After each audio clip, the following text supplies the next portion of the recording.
여러분 안녕하세요. 오늘이 2025년 6월 29일 일요일 날이죠.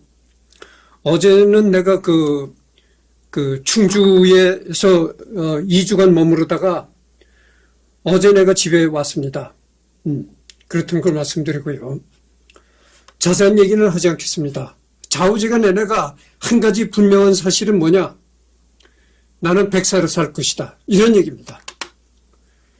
내가 어렸을 때서부터 이렇게 저체중아로 부실하게 태어났지만, 그러나 여러분, 부실한 사람이 더 오래 사는 거죠. 왜 오래 사느냐? 조심하기 때문에 그런 겁니다. 건강에 조심하고 모든 거를 조심해서 살아가기 때문에 오래 살 수밖에 없다, 이런 얘기죠. 그래서 여러분, 전번 시간에는 내가 왕필을 했었잖아요. 왕필을 했었는데, 왕필은 끝나고 지금서부터는 조조를 하도록 하겠습니다. 이 조조라는 인물은 여러분들 삼국지에 보면은 굉장히 아주 조조가 상당히 유명한 사람이죠. 그래서 조조를 해보도록 하겠습니다. 조조. 중국 후한말의 관료 정치인이다. 후한이란 것은 말이죠. 기원 후 25년에서 220년은 외촉, 왕망이 전한을 찬탈한 이후 황실의 후예인 광무제 유수가 왕망을 타도하고 군웅들의 할고를 모두 평정해서 한 왕조를 붕괴시킨 국가이다. 수도를 낙양에 두었는데 그 위치가 전한의 수도 장안보다 동쪽에 있게 동한이라고도 한다. 그래서 너무 깊게 들어가지는 않겠습니다. 지금 어디까지나 조조를 하는 시간이거든요. 후한이 그 힘을 잃어가던 군웅할거의 난세에 비상하고 탁월한 재능으로 두각을 드러내서 여러 제후를 연달아 격파하고 중국 대륙의 대부분을 통일하여 훗날 아들인 조비가 위나라를 건국할 기틀을 닦았다. 그러니까 이 조조라는 인물은 아주 재주가 비상하고 그랬다는 거죠. 그래서 여러 그 당시 여러 제후들을 다 도전하는 제후들을 격파시켰다. 그리고 내가 전번에 왕필을 뭐라고 했습니까? 왕필이가 위나라의 천재라고 했잖아요. 위나라. 근데 이 조조의 아들 조비가 위나라를 건국한 그런 기틀을 닦았다, 이런 얘기죠. 그러니까 조조의 아들이 위나라를 건국할 그런 기틀을 닦았다, 이런 얘기죠. 삼국시대 영웅들 가운데 패자로 우뚝 솟은 초세지걸이라는 평가와 난세의 간웅이자 민간인과 포로를 학살한 인물이라는 상반된 평가를 받는다.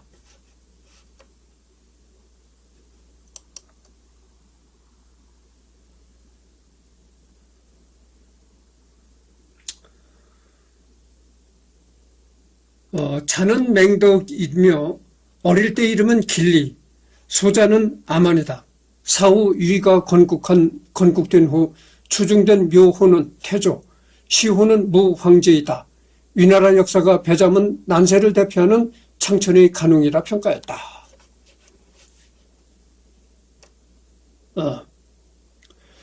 그래서 이게 조조의 초상관인데, 이건 어디까지나 여러분들 상상에 맡기겠습니다. 이건 상상도에 불과한 것이죠. 그러니까 하나의 상상도지 초상화라고 얘기할 수도 없는 거다, 이런 얘기죠. 216년에서 220년 3월 15일까지 재위했다.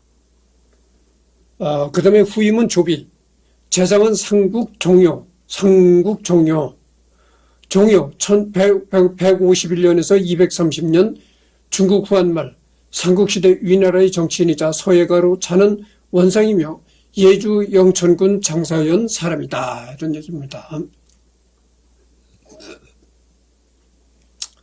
위궁, 재위는 213년에서 216년 왕작으로 승격, 후한의 승상이 있고 그렇습니다. 이름은 조조, 휘는 조조, 묘호는 태조, 시호는 무황제, 능호는 고릉, 신상정부, 출생은 서기 155년에 출생했다.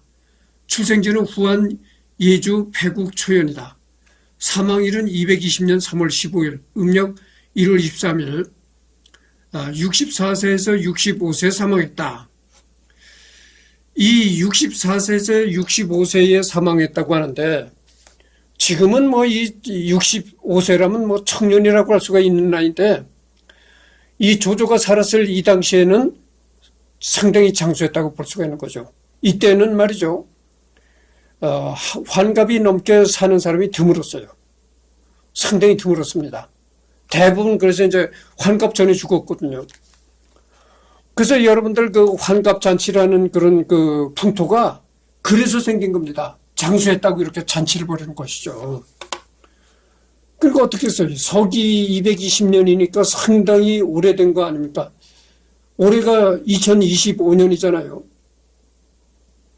그러니까 뭐 상당히 오래된 거죠. 한 1800년이나 1900년 전의 사람인데, 사망제는 후한 하남군 나경이다. 왕조는 조위, 가문은 조씨, 부친은 조승, 배우자 정부인, 유부인, 변부인, 환부인의 9명. 그러니까 그 아내가 9명이었다. 자녀는 조왕, 조식, 조비, 조창의 아들 20명, 딸 6명이다. 군사 경력은 복무, 후한군, 최종 계급은 거기장군, 주요 참전은 후한말이다. 이렇게 나와 있습니다.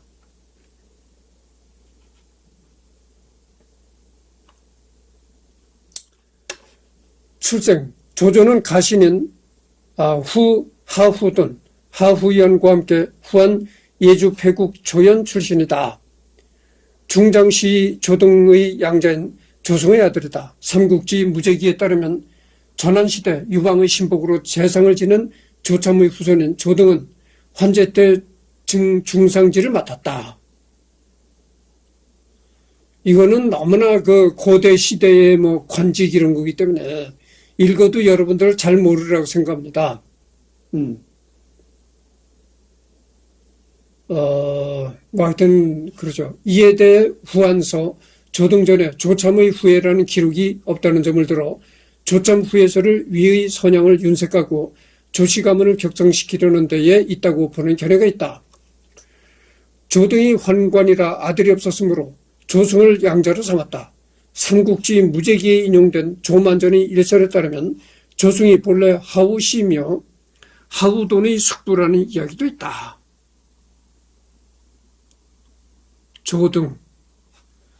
조등이라는 게 이제 환관이라는 거죠. 환관. 그래서 그 자식이 없었다 이 말이죠. 여러분들 그 우리나라 조선 시대에도 그런 게 있었잖아요. 환관이 있었잖아요. 거세한 환관. 황건적의 난. 184년 조조가 30살 때 황건적의 난이 일어났다. 황건적의 난. 황건적의 난은 중국 후한 말기 황주하에 의한 토지 겸병의 위기에 끊임없이 직면해 있던 농민이 황건적이 되어 일으킨 반란이다. 이후 중국은 군흥이 할거하며 결과적으로 황건적의 난은 삼국시대 개막의 큰 원인이 되었다. 이때 기도위에 임명되어 영천에서 황건적을 토벌하고 이 공적으로 제남의 상으로 승진. 거기에서 그는 역시 강력한 법을 세워 뇌물과 형력에 물든 상급관리 8하를 파면하고 당시 유행하던 사이비 종교나 미신 부류를 모두 금지한다. 뇌물과 향락에 쩌들은 그 고위 관리들을 이 조조가 30살 때 그 황건적인 난이 일어났다는 거죠. 반란이 일어났다는 거예요. 그때 이 조조가 그 반란을 토벌했다는 거죠. 반란을 조조가 제압을 했다. 그러니까 뭐 공이 대단한 것이죠. 이 공으로 제남의 상으로 승진 거기에서는 그는 역시 강력한 법을 세워서 그렇게 황건적을 토벌한 다음에 그 다음에 아주 강력한 법을 만들었다. 그래가지고서는 뭐 그 당시 부패했던 그러니까 뭐 뇌물 뇌물을 받고 뭐 계집질을 하고 하던 그런 향락에 쪄들어 살던 고위층들을 다 파면시키고 했다. 그러니까 일종의, 지금으로 말하면 일종의 한 차례 회오리 바람을 일으켰다고 하죠. 당시 유행하던 사이비 종교나 미신 부류를 모두 금지한다. 그 후 동군 태수로 임명되지만 부임하지 않고 돌연 사퇴했다. 그리고 고향에서 사냥과 독서를 즐기며 은거 활동에 들어갔다. 이제 그래서 사이비 종교를 모두 금지하고 은퇴한 다음에는 고향에 돌아가서 사냥과 독서를 즐기며 은거 생활을 했다. 모든 전면의 사회 일에 나서지 않고 숨어서 그냥 평범하게 살아가는 그런 생활을 즐겼다, 이런 얘기입니다. 금성의 한수와 변장의 반란을 일으키자 그는 수도방위를 위해 전군 교위로 임명된다. 그 무렵 영제가 죽고 대장군 하진과 원소는 환관 주사를 계획한다. 그런데 황태우가 이를 허락하지 않았으므로 동탁 등 각지의 제후를 소집하여 황태우에게 압력을 행사하려고 했다. 동탁. 이 동탁이라는 사람이 또 언젠가는 내가 동탁이를 할 것이라고 여러분들한테 얘기를 합니다. 이 동탁이라는 사람은 139년에 태어나가지고 192년 5월 22일에 사망했고 중국 후한말이 군웅, 정치인이다. 자는 중령이며 양주 농서군 임조현 사람이다. 이런 얘기입니다. 동탁 등 각지 제후를 소집하여 황태우에게 압력을 행사하려고 했다. 조조는 이 소식을 듣고 일부러 제후들을 부르지 않더라도 환관의 우두머리만 처형하면 될 뿐 그들을 모두 죽이려고 한다면 일이 탄로가 나 실패할 것이라고 말했다.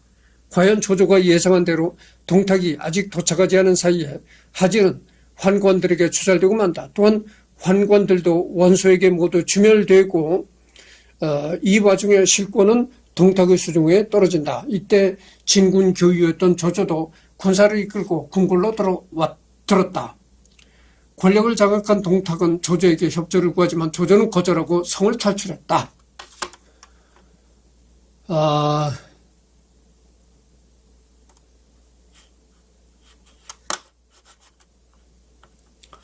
189년 증평 6년 12월 조조는 진류에 도착해 진류의 효렴인 유자에게 후원을 받아 군사를 모으고 원소를 맹주로 하는 반동탁 연합군에 가담하여 분무장군을 만난다.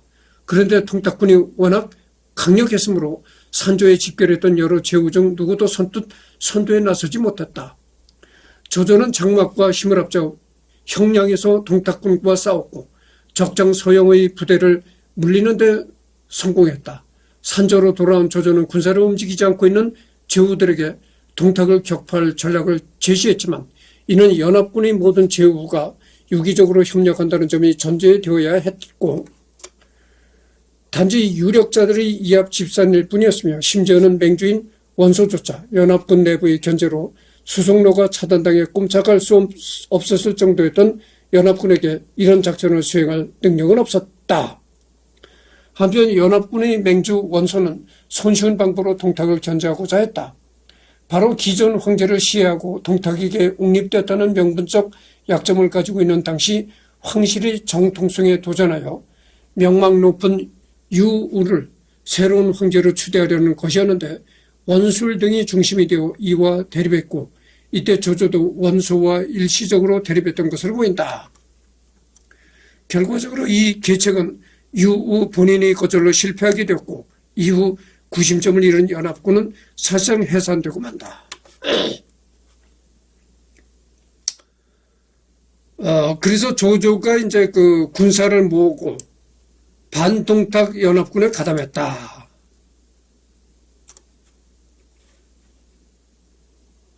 동탁 토벌전 190년에서 191년에 동탁과 동탁에 대항하여 연합군을 결성한 관동의 지방 세력 간의 싸움이다.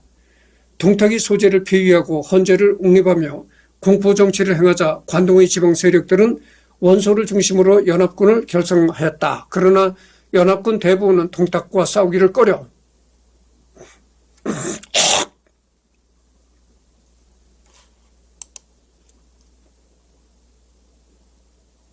그러니까 반동탁 연합군에 가담했다는 것은 뭡니까?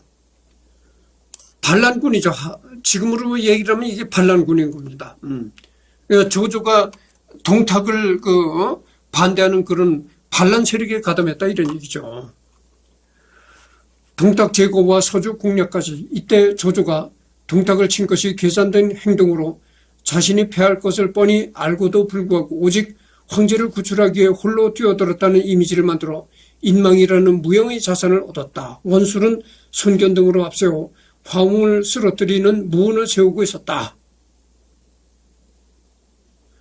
물론 순욱이 그를 그토록 예우하던 원소를 따르지 않고 굳이 조조를 따른 예의 경우 당시 황실의 권위에 정면으로 도전하는 등 노골적인 패권주의를 보여온 원소와 달리 조조가 황실의 권위를 회복시킬 것이라는 기대를 했으라 추측할 수 있다. 이 무렵 조조의 행보를 지나치게 미워하는 것은 곤란하다라고 보는 부류가 있었으나 중원 제사와 형주, 서주, 양조에 걸쳐 둔피하였던 유생중의 다수가 조조의 근거 있는 야망을 잘 이해하고 있었다. 더군다나 양패 사이에서 진인이 나타난다는 참설까지 유행하였다. 내가 아까 말을 잘못했는데 동탁을 공격했다. 반동탁 연합군에 가담했다. 이런 얘기가 반란군에 가담했다는 얘기가 아니고요.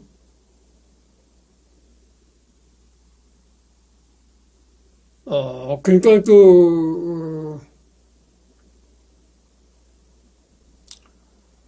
오히려 황제 편에 서가지고 동탁이라는 것은 반란적인 그런 거였었는데, 여기에 반동탁 연합군에 가담했다니까 이것은 반란군이 아니고, 오히려 반란군을 진압하는 그런 역할을 조조가 했다 이런 얘기죠.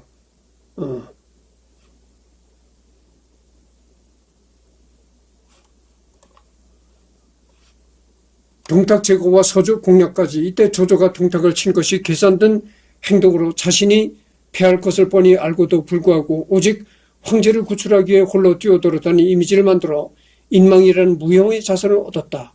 원술은 손견등을 앞세워 황을 쓰러뜨리고 무훈을 세우고 있었다. 물론 순욱이 그를 그토록 예우하던 원소를 따르지 않고 굳이 조조를 따른 예의 경우 당시 황실의 권위에 정면으로 도전하는 등 노골적인 패권주의를 보여온 원소와는 달리 조조가 황실의 권위를 회복시킬 것이라는 기대를 했으라 추측할 수 있다. 이 무렵 조조의 행보를 지나치게 미워하는 것은 곤란하다라고 보는 부류가 있었으나 중원 제사와 형주, 서주, 양조에 걸쳐 둔피하였던 유생중의 다수가 조조의 근거 있는 야망을 잘 이해하고 있었다. 더군다나 양패 사이에서 진인이 나타난다라는 참설까지 유행하였다.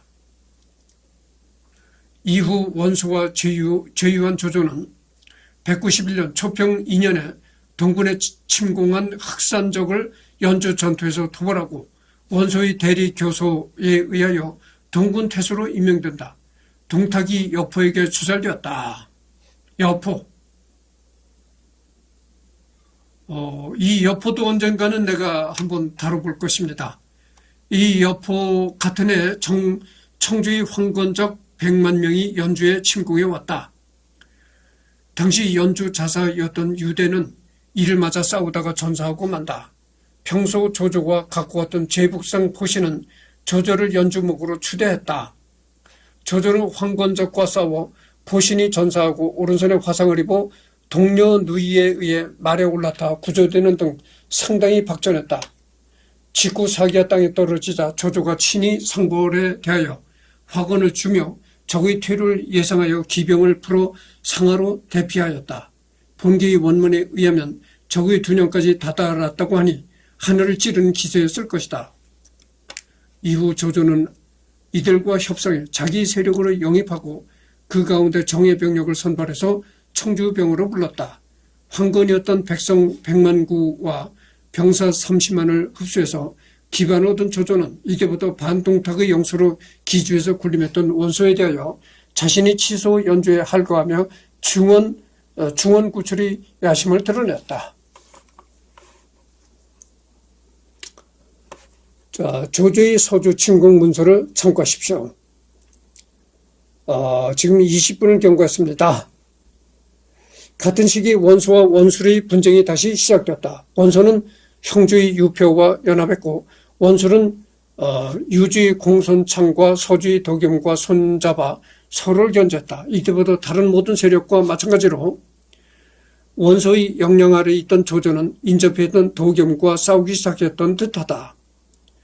또 조조는 원소와 연대해서 각지에서 연술 연합군을 격파하자마자 스스로 용병하여 마침내 원술이 본거지를 버리고 양주로 도망가게 했다.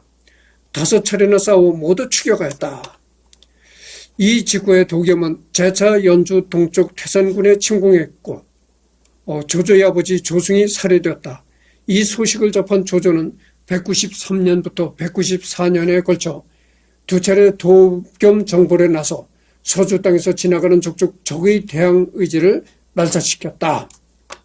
구한서에 따르면 주민 수십만 명을 살해하고 개와 닭 등 가축도 가차없이 도살했다. 이 때문에 사수는 흐름을 멈추고 말았다라고 말한다.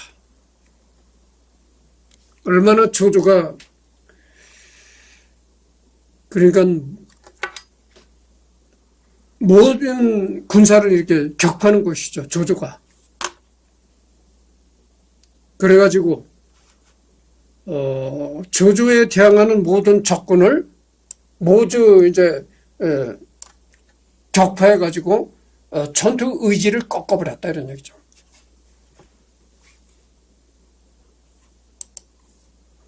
조조의 서주 침공으로 인해 제갈근, 제갈량 형제, 노숙, 태사자 등 여러 인재들이 조조와 불구대천이 되었다. 여러분 전번에 내가 그랬잖아요. 이 제갈량이 또 유명한 사람이라고. 제갈량이 그렇잖아요. 삼국지에 이 조조도 얘기도 나오지만 이 제갈량 얘기도 나온 것이요.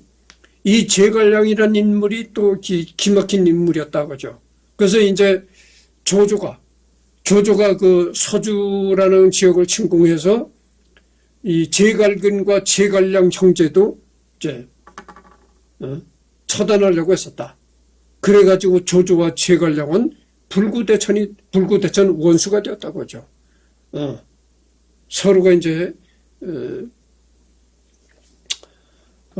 불구대천 원수가 되었다고 합니다. 제갈량 181년에 태어나서 234년까지 살았다. 중국 삼국시대 촉한의 재상, 정친이다. 자는 공명이며 자를 포함해서 제갈공명이라고도 한다. 별로는 와룡 또는 복룡, 시호는 충무. 이 제갈량을 제갈공명이라고도 하죠.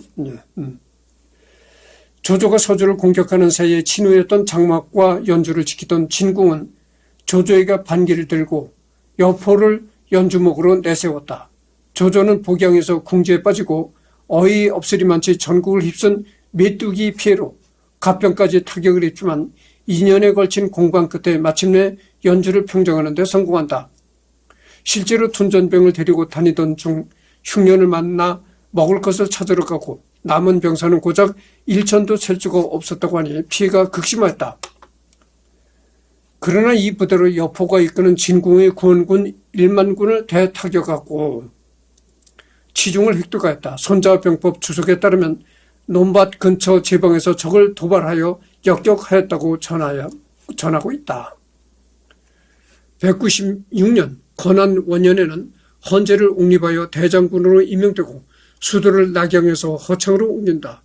그와 함께 여러 개혁 정치를 펼치기 시작한다. 같은 해에 조지와 한호 선제기에는 사마의 권위를 받아들여 둔전제를 시행해 농경을 전문으로 한 농민을 널리 모집하여 허도 주변에서 농업에 종사시켜 곡물 100만 석을 확보할 수 있게 된다. 이리하여 전쟁에 없어서는 안 될 식량을 충실히 마련하여 천하를 장악할 수 있는 기반을 쌓는다. 사마의는 179년에 태어나가지고 251년까지 살았던 사람인데 중국 후한 삼국시대 조유의 정치가로 자는 중달, 한해군 온년 사람이다. 위나라의 군대를 이끌고 제갈량의 북벌을 방어했고 공선영의 난, 왕릉의 난을 진압했다. 둔전제를 시행해 농경을 전문하는 농민을 널리 모집하여 이렇고, 그러니까 하여튼 이 농업을 중시하고 육성해 가지고 많은 이 군량미를 비축할 수 있었다, 이런 얘기죠. 이때 유비가 여포에게 합의를 빼앗겨 조조 밑으로 도망을 온다. 참모 정욱은 유비는 끝내 나무의 밑에 남아있을 인물이 아니다라고 말하면서 제거할 것을 진언하지만 조조는 다만 유비에게 먹을 것을 하사했다. 유비도 제갈량 못지않게 참 삼국지에 나오는 유비도 참 유명한 인물이잖아요. 유비는 161년에 태어나가지고 223년에 사망했다. 중국 후한 말의 군웅이자 삼국시대 초안의 초대 황제이다. 자는 현덕으로 전한 경제의 군함 중산 정왕 유승의 후손이다.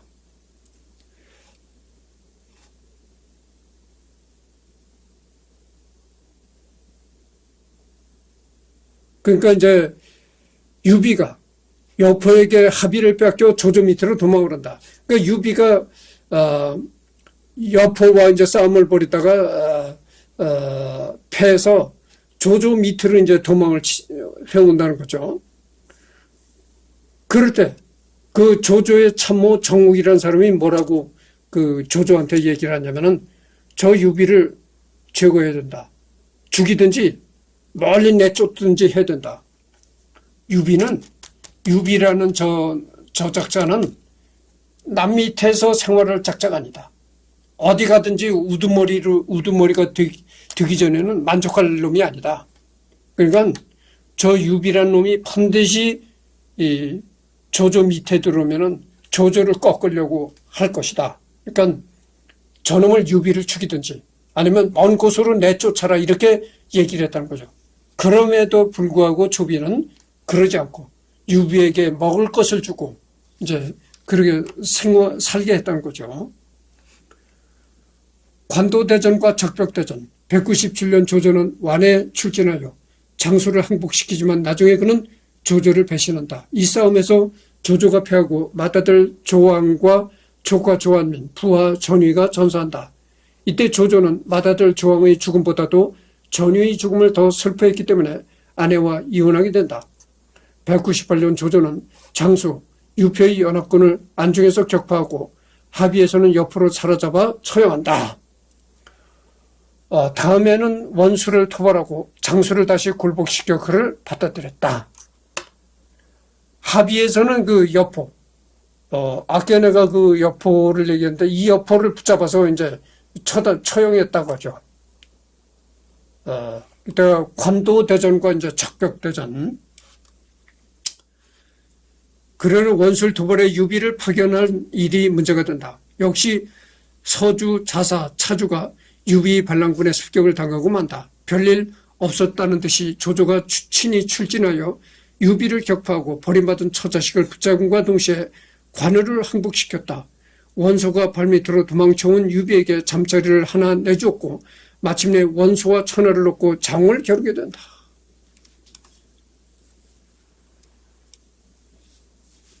그러니까 그 유비가 처음에는 이제 조조 밑에서 있다가 조조와 싸우게 돼서 이제 쫓겨나게 된 것이요. 쫓겨나게 되고서는 또 이 유비가 누구한테 가냐면은 원소라는 사람 발밑으로 들어가게 되었다 이거죠. 그리고 그 관우라는 인물도 나옵니다, 여기. 이 관우라는 인물도 언젠가는 내가 해야 될 사람인데, 관우도 또한 이렇게 삼국지에 참 유명한 인물이죠. 원소와 천하 백군을 다루는 전초조는 먼저 백마에서 치러졌다. 여기에서 조조는 원소의 부하인 맹장 알량과 문추를 죽이는가 하면 유엽의 진언에 따라 원소의 궁수부대는 투석기로 굴자군에는 참으로 대응하는 등 천재적으로 활약했지만 날이 갈수록 점차 전황이 불리해지고 아군의 군량과 병참 부족에 시달리게 되면서 그 대담한 조조도 마음이 약해진다. 그래서 순욱에게 허도로 귀환하고 싶다는 편지를 보내 상담을 구했는데 순욱은 격려의 답장을 보내와 그곳에서 버티게 했다. 마침내 원소의 모사인 예친구 허유가 투항하고 고시와 오소에는 원소의 심장부인 병참 사령부를 습격하기를 지난 조조는 오소 기습전에 앞서 원소의 본진 습격에 대비해서 방비를 단단히 한 다음 원소군으로 유장한 5천의 특공대를 이끌고 잠입, 오소의 식량과 군수 물자들을 모조리 불살라 버림으로써 형세는 역전, 원소군은 완전히 무너지고 만다. 이때 몰수한 전리품 중에서 원소와 내통하고 있었던 조조 부하의 편지가 무더기로 나왔다. 좌우에서 그들을 죽이라는 신하들이 진언해 조조는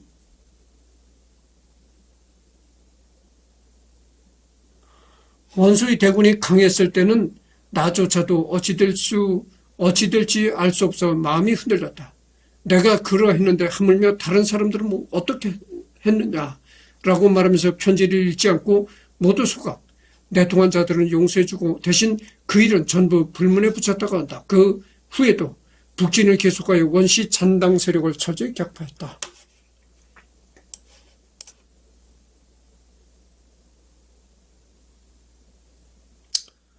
지금 31분을 경고했는데 조금 더 해야 되겠습니다. 이걸 보면은 이 조조라는 사람이 말이죠. 상당히 솔직했다고 볼 수가 있는 거예요. 아무리 적군이 쳐들어와도, 내가 있는데, 내가 이렇게 명장이 있는데, 까짓 한 방에 물리칠 수 있다. 이렇게, 속으로는 겁이 나면서도, 겉으로 이제 큰 소리를 치잖아요. 대부분. 근데, 조조는 그렇지 않았다는 거죠. 야, 원소의 그 대군이 쳐들어왔을 때, 나도 간이 콩할 만했다. 나도 상당히 겁이 났다. 나도 상당히 마음이 흔들렸다. 나조차도 그렇게 마음이 흔들리고 간이 콩할 만해졌었는데 밑에 여러 부하들이 오죽했겠는가 이렇게 실토를 한 겁니다. 그러 어찌됐든 간에 조조는 나중에 북진을 계속해서 원시 잔당 세력을 철저히 물리쳤다 이런 얘기입니다. 삼국지원의 이해에 따르면 이때 조조는 군사를 몰아 장성을 넘어 모돈을 죽였다고 한다. 모돈은 기원전 209년부터 기원전 174년까지 흉노의 선우를 지냈던 사람으로 조조와는 400년 가까이 시차가 있는 인물이다. 조조의 모돈 사례는 나관중이 삼국지원에 의해서 꾸며낸 이야기다.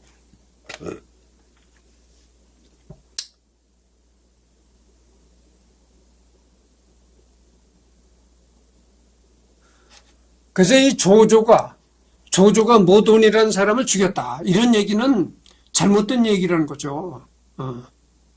왜 잘못된 얘기인고 하니 이 모돈이라는 사람은 조조보다 400년 전 사람이었다. 이런 얘기죠.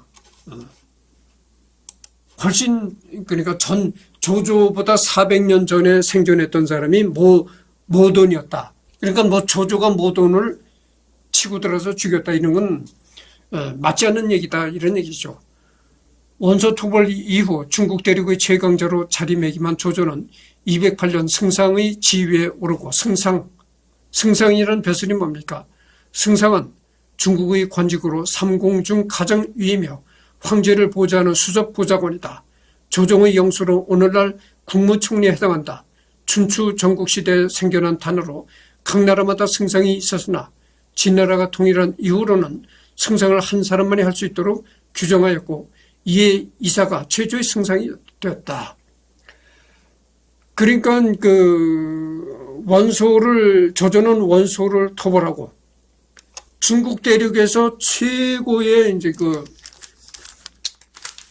대적할 수 없는 무적의 장군이 됐다. 조조가. 그러니까 어떻게 했어요? 적을 자꾸 이제 이렇게 제압을 하고 그렇게 되니까 이 이름이 널리 알려지잖아요. 그러니까 그 다음에는 이제 승상이라는 지위에 올랐다. 그래서 지금으로 말하면 이 승상이 뭐냐면 총리, 총리 자리에 올랐다. 이런 얘기죠. 이미 대장군이 되어 있었기에 대장군 대승상으로서 공식적으로 후한 조정의 정권과 군권을 모두 장악했다. 형주의 유종을 항복시켜 적벽대전에서 유비와 손권의 연합군과 대치하다가 군을 물리게 되었다. 적벽대전. 이 적벽대전이 유명한 전투입니다. 이 적벽대전에서 유비와 손권과 대치하다가 물러났다 이거죠. 조조가.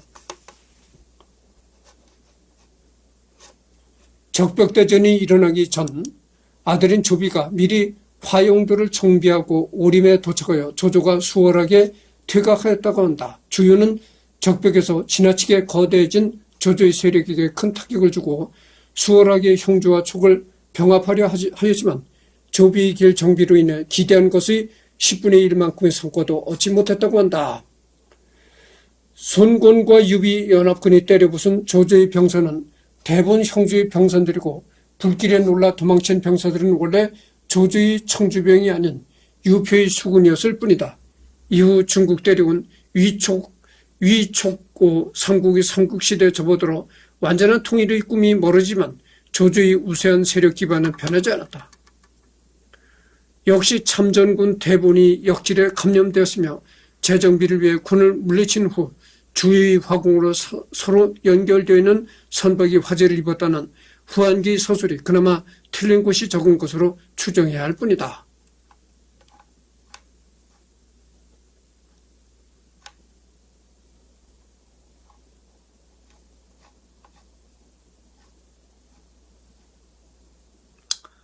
그래서 이제 다음에는 지금 37분을 경고했거든요. 그러니까 뭐 이것으로 끝을 맺고 다음 시간은 여기 삼국 정립과 죽음 여기서부터 하겠습니다. 그러니까 이제 본격적인 이제 삼국 시대로 진입하게 된다 이거죠. 그래서 여기 보면은